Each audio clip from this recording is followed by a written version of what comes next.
She was alone in the wilderness, starving, weak, and on the verge of death, until a stranger appeared from the shimmering heat. What happened next would not only change her fate, but echo through generations. Thank you so much for watching, and for all your comments. Let me know at the end if you like the story, and where you're watching from, and why you're following this. The scorching sun beat down on the barren Texas plains as Elizabeth Morgan stumbled forward, her once pristine blue dress now tattered and caked with dust. 3 days had passed since she'd been separated from her wagon train during an unexpected sandstorm.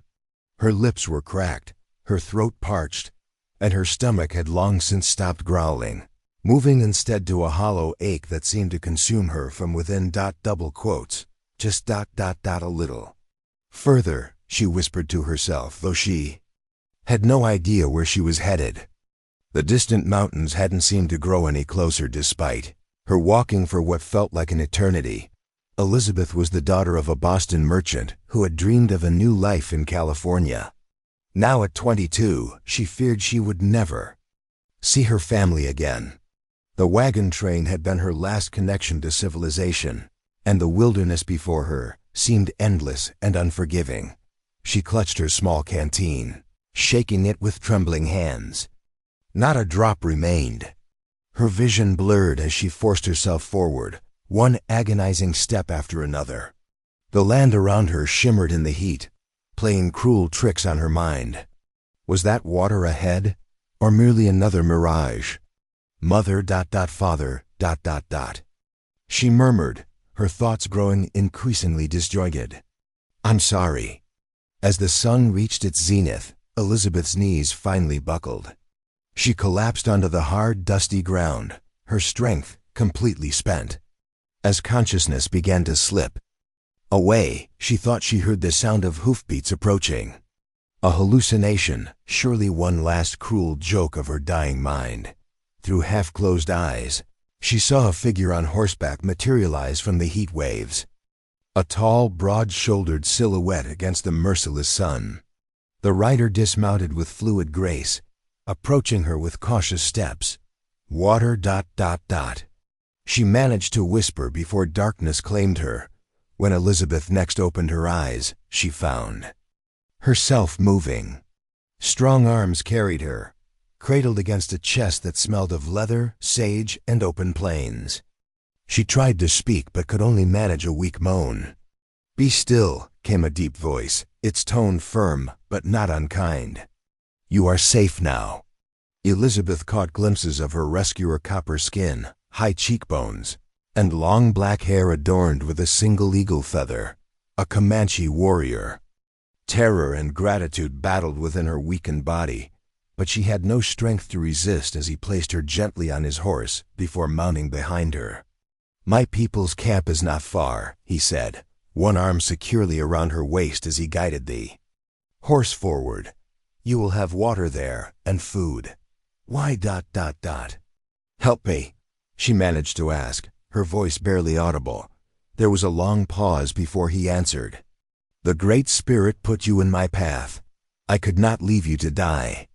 As they rode across the plains, Elizabeth drifted in and out of consciousness, aware only of the steady rhythm of the horse beneath her and the protective presence of the warrior behind her. In her delirium, she wondered if she had truly died under that brutal sun, and if this strange journey was her passage to the afterlife. The warrior spoke again, his words carrying on the hot wind. I am called Swift Arrow, and you, pale woman? What name do you carry? Elizabeth, she whispered. Elizabeth Morgan. Elizabeth, he repeated slowly, the name foreign on his tongue.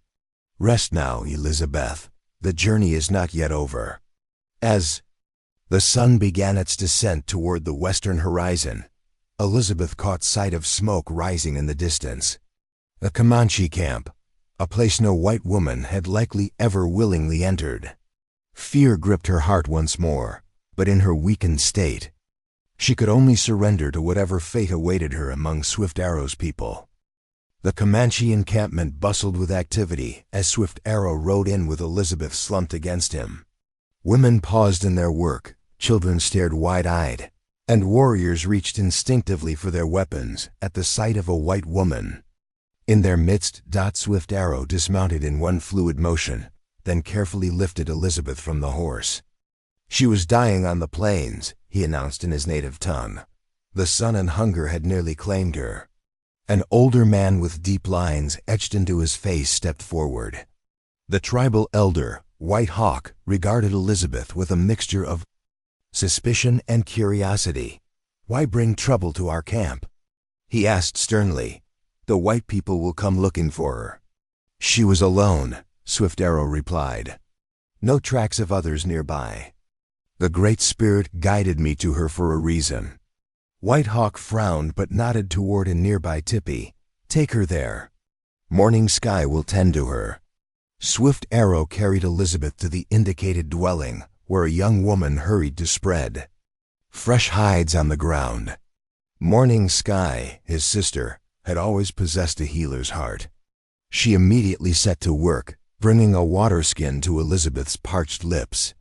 "Drink slowly," Morning Sky instructed in broken English, supporting Elizabeth's head. "Too much at once will make you sick." Elizabeth swallowed the water gratefully, each drop bringing her closer to full consciousness. As her senses cleared, the reality of her situation became apparent. She was in a Comanche camp, surrounded by people who had every reason to hate. Those of her skin color.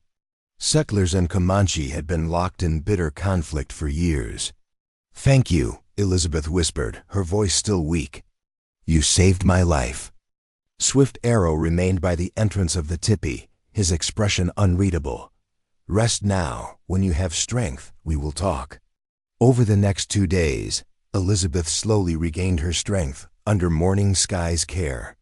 The young Comanche woman brought her nourishing broth, fresh water, and even helped clean her dust-coated skin with damp cloths. Though they shared few words due to the language barrier, a tentative bond formed between them. On the 3rd morning, Elizabeth felt well enough to sit up on her own. Morning Sky brought her a simple dress made of soft deerskin. "Your clothes," Morning Sky said, pointing to Elizabeth's tattered dress. "No good. Wear this." Elizabeth hesitated before accepting the garment. "It's beautiful." "Thank you." After changing, Elizabeth ventured outside the tipi for the first time. The camp was larger than she had imagined, with dozens of dwellings arranged in a circular pattern. Children played, women worked at various tasks, and warriors tended to their horses. Many paused to stare at her, some with open hostility, others with mere curiosity. Swift Arrow approached, leading his horse. "You are stronger now," he observed. "Yes, thanks to you and Morning Sky," Elizabeth replied. "I owe you my life." "Walk with me," he said, not as a request but a command. Elizabeth followed him to the edge of the camp, where they could look out across the vast plains she had nearly died crossing. "Why were you alone?" Swift Arrow asked. "No white woman travels these lands without protection."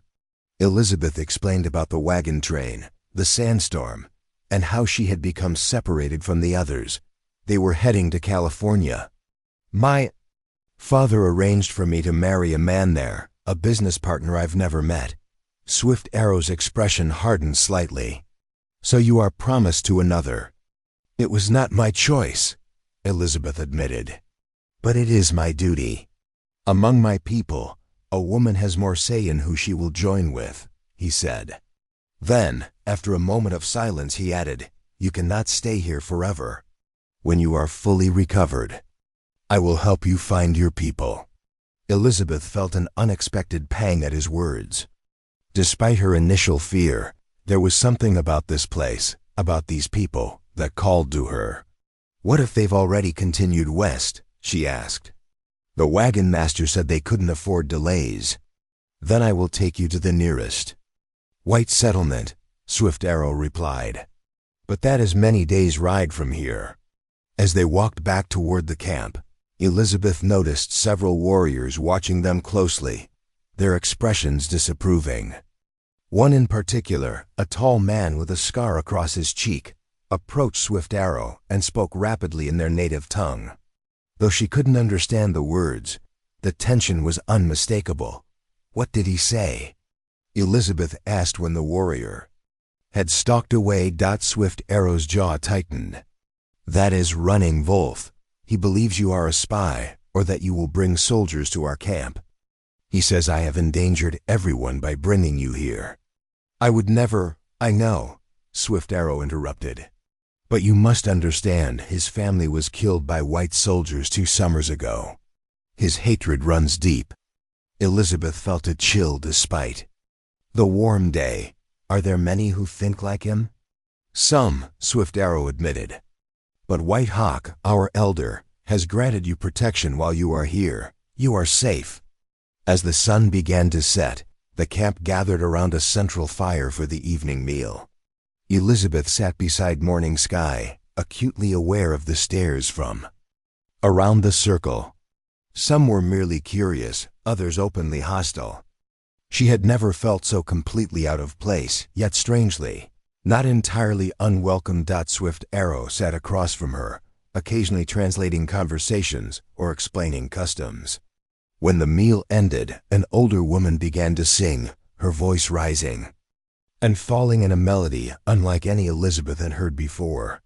She sings of the Great Spirit, Swift Arrow explained quietly, and of how all people were once one tribe before they were scattered across the land. Elizabeth listened, mesmerized by the haunting song. In that moment, under the vast canopy of stars, surrounded by people who should have been her enemies, she felt something unexpected stir within her, a sense of belonging she had never experienced in Boston's rigid society. It's beautiful, she whispered. Swift Arrow's dark eyes met hers across the fire. Yes, he said simply, it is. A week passed, and Elizabeth found herself adapting to life in the Comanche camp with surprising ease. Morning Sky had taken it upon herself to teach Elizabeth their language, and Elizabeth was proving to be a quick learner. In return, she helped with daily tasks, preparing food, tanning hides, and gathering herbs. Your hands are becoming less soft, Morning Sky observed one afternoon as they worked together, a hint of amusement in her voice. Elizabeth examined her palms, now calloused and stained from her labor. In Boston, a lady's soft hands were a sign of good breeding. My mother would be horrified. Here, a woman's hands show her strength, Morning Sky replied, demonstrating how to properly scrape a deerskin. Do you miss your old life? The question gave Elizabeth pause. Did she miss the restrictive corsets, the endless social obligations, the impending marriage to a stranger? I miss my family, she finally answered, but not much else. Later that day, Swift Arrow invited Elizabeth to accompany him to a nearby stream.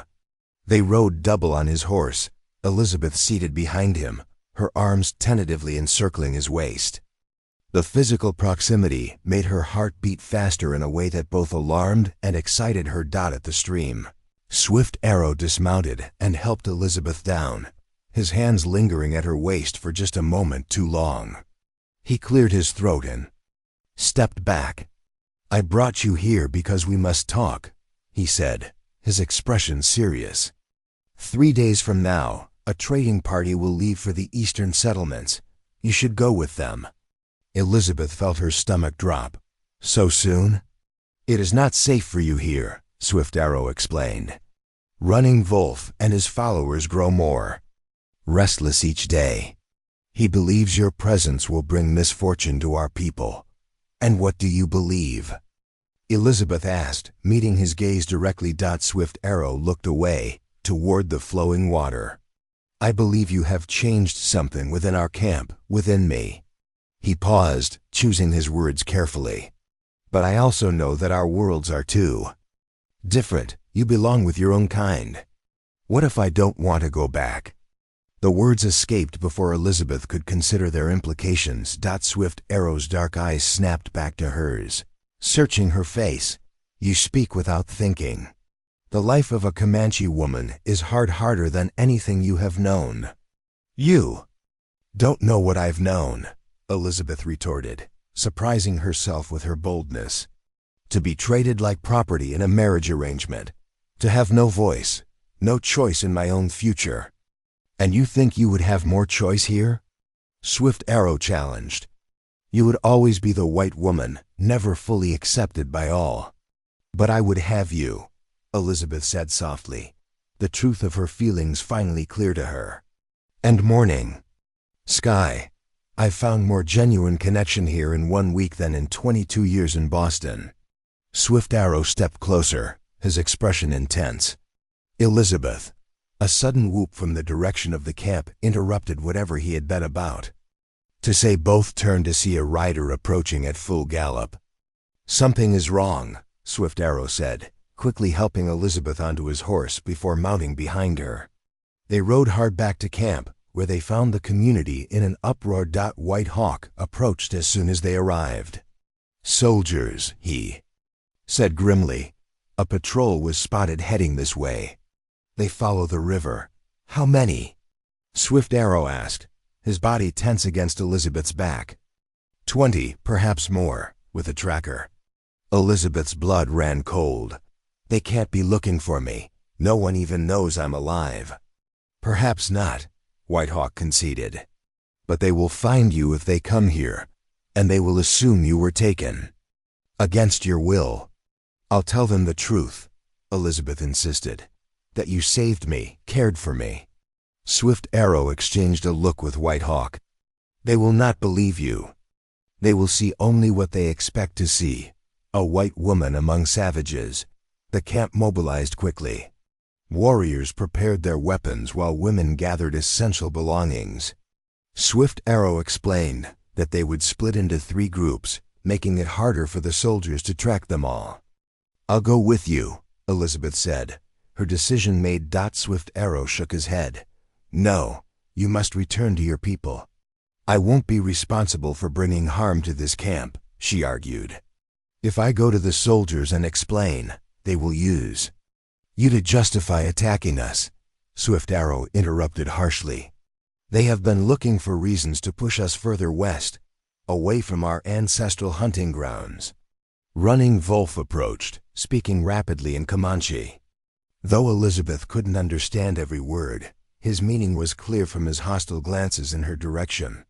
What is he saying? She asked when he had finished. Swift Arrow's jaw tightened. He says this is your doing. That you have been sending signals somehow, leading the soldiers to us. That's absurd. How could I possibly? I know, Swift Arrow said, placing a reassuring hand on her arm. But others may believe him if the soldiers arrive while you are here. Elizabeth felt tears of frustration well in her eyes. What would you have me do? After a moment of internal struggle, Swift Arrow made his decision. I will take you halfway. To the soldiers' position. You will tell them you escaped from a different tribe, not Comanche. Say you were held by the Kiowa to the north. You want me to lie? I want you to live, he said fiercely. And I want my people to survive. This is the only way.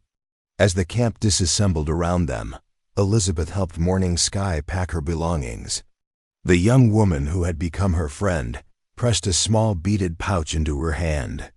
For protection, Morning Sky said, blinking back tears. Remember us. I will never forget you, Elizabeth promised, embracing her. As dusk fell, Swift Arrow led Elizabeth away from the scattering camp. They rode in silence until they reached a ridge overlooking a valley where distant campfires indicated the soldiers' position. Their camp is there, Swift Arrow said, pointing. By morning, they will move along the river.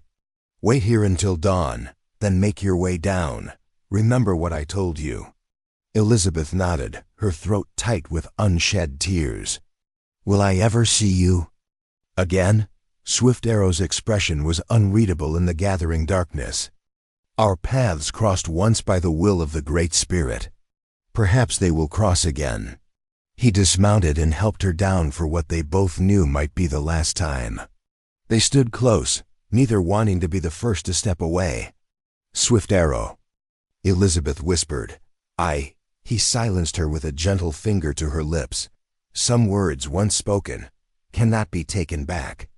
After a moment's hesitation, he leaned forward and pressed his forehead to hers, an intimate gesture that spoke volumes. "May the Great Spirit watch over you, Elizabeth Morgan." Then, before she could respond, he mounted his horse and rode away, becoming one with the night. Elizabeth watched until she could no longer distinguish his silhouette from the darkness, clutching morning sky's gift to her heart. The soldiers' camp stirred to life as dawn broke over the plains.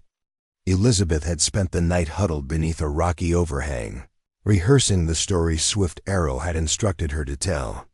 Her heart felt heavier than it ever had, torn between two worlds, the familiar one she was about to re-enter and the one that had, in just a short time, come to feel like home. As the morning patrol began to move out, Elizabeth gathered her courage and made her way down the slope. A young scout spotted her first, raising his rifle in alarm before recognizing that she posed no threat. "Good Lord, it's a white woman," he called out, spurring his horse toward her. Within minutes, Elizabeth found herself surrounded by blue-uniformed men, their expressions ranging from shock to suspicion to relief. "Miss, are you all right?" asked an officer who introduced himself as Lieutenant James Foster. "How did you come to be out here alone?" Elizabeth repeated the story she and Swift Arrow had concocted, that she had been separated from her wagon train during a sandstorm, captured by Kiowa raiders, and had managed to escape during the night. She described the fictitious camp far to the north, hoping to divert the patrol's attention away from the direction the Comanche had fled. "You're fortunate to be alive, Miss Morgan," Lieutenant Foster said, offering her his canteen. "We'll escort you to Fort Richardson. There's a settlement nearby where you can rest and recover before deciding your next steps." As they rode toward the fort, Elizabeth learned that her wagon train had indeed continued westward after searching for her for 2 days.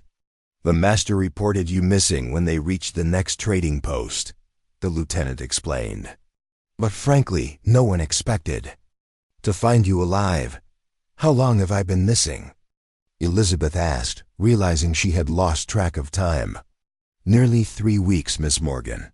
3 weeks."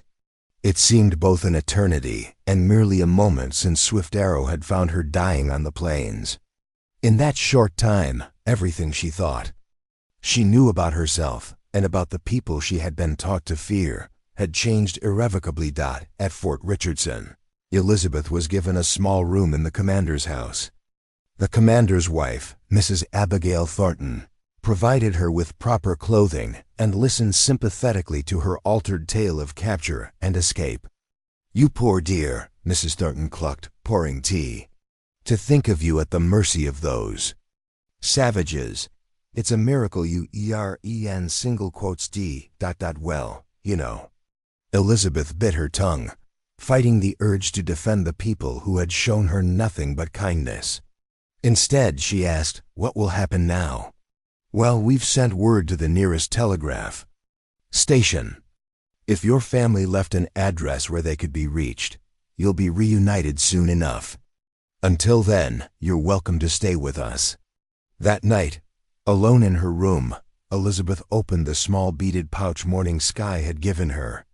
Inside was a delicately carved wooden pendant, a soaring eagle on a leather cord.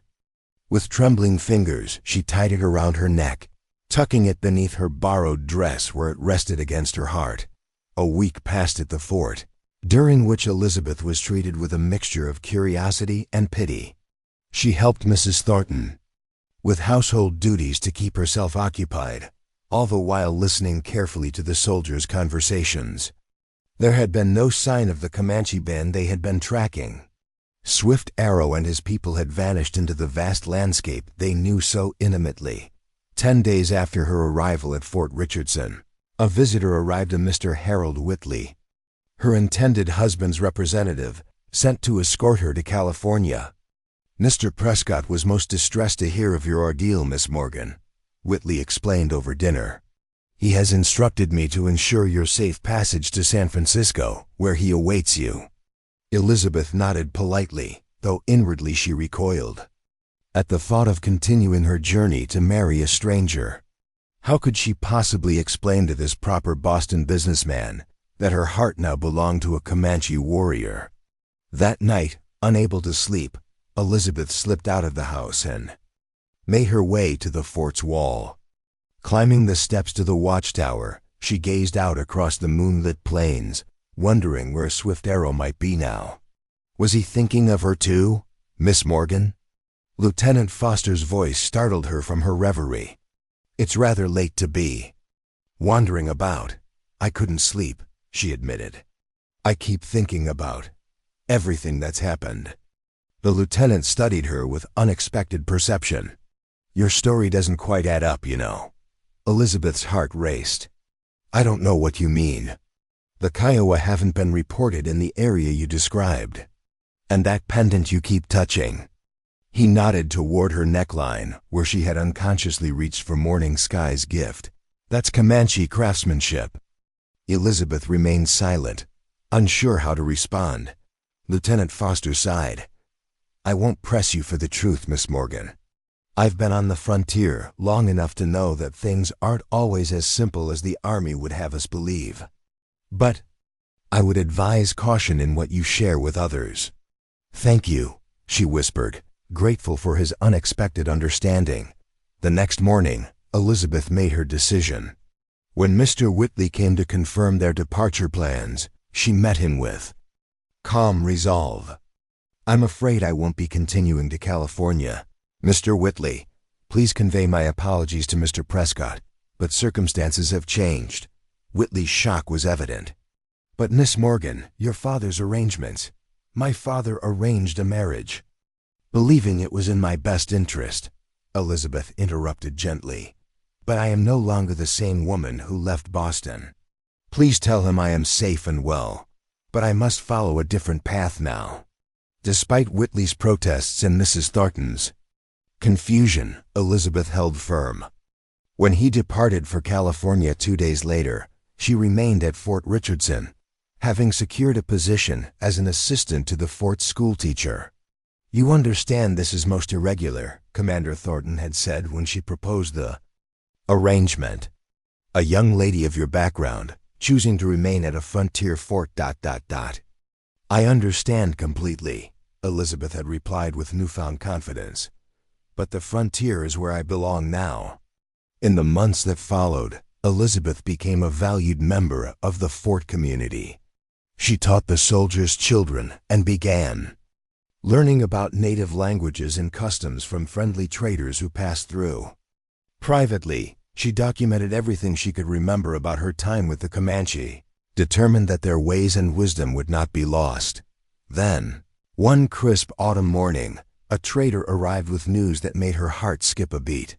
"There's a Comanche brave asking after a white woman," he told her discreetly. "Goes by the name Swift Arrow. Says he has something that belongs to her." Elizabeth could barely contain her emotions. "Where? When?"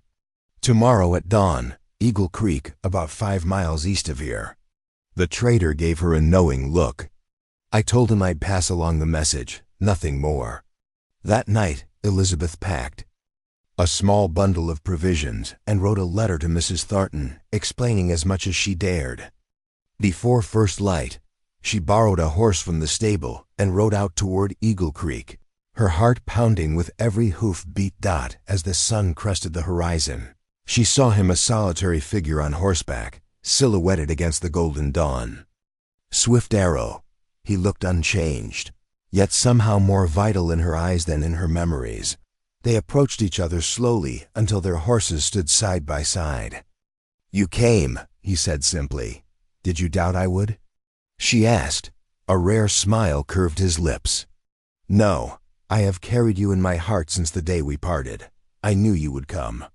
"How did you find me?" "I never lost you," Swift Arrow replied. "Our people have been watching the fort, waiting for the right time." Elizabeth reached out, her fingers brushing his. "And is this the right time?" Swift Arrow took her hand fully in his. "That depends on what you choose. My people have moved far to the west, to lands where the white soldiers rarely venture. It would be a hard journey and a harder life. Harder than living with a heart divided? Elizabeth challenged. I've made my choice, Swift Arrow. I made it the moment you found me dying on the plains. He studied her face intently. You would. Leave everything behind, your people, your ways? I would bring what is valuable and leave what is not, she answered honestly. And in return, I would gain a home, a people, a purpose. Swift Arrow's expression softened. And would you gain a husband as well? Among my people, a woman chooses. Elizabeth's heart soared. I choose you, Swift Arrow. I have since the moment you carried me to safety. He reached out, touching the eagle pendant that hung openly around her neck now. Morning Sky will be pleased to see you wearing this. She said the eagle would guide you back to us. As the sun climbed higher in the sky, Elizabeth and Swift Arrow rode westward together, leaving behind the world she had once known. Ahead lay uncertainty, hardship, and prejudice from both their peoples. But also ahead lay love, freedom, and a life chosen rather than assigned. Elizabeth Morgan had collapsed from hunger on the trail, only to be reborn in the arms of a Comanche warrior. Now she rode toward her future not as a captive, but as a woman who had found her true home under the vast open skies of the frontier.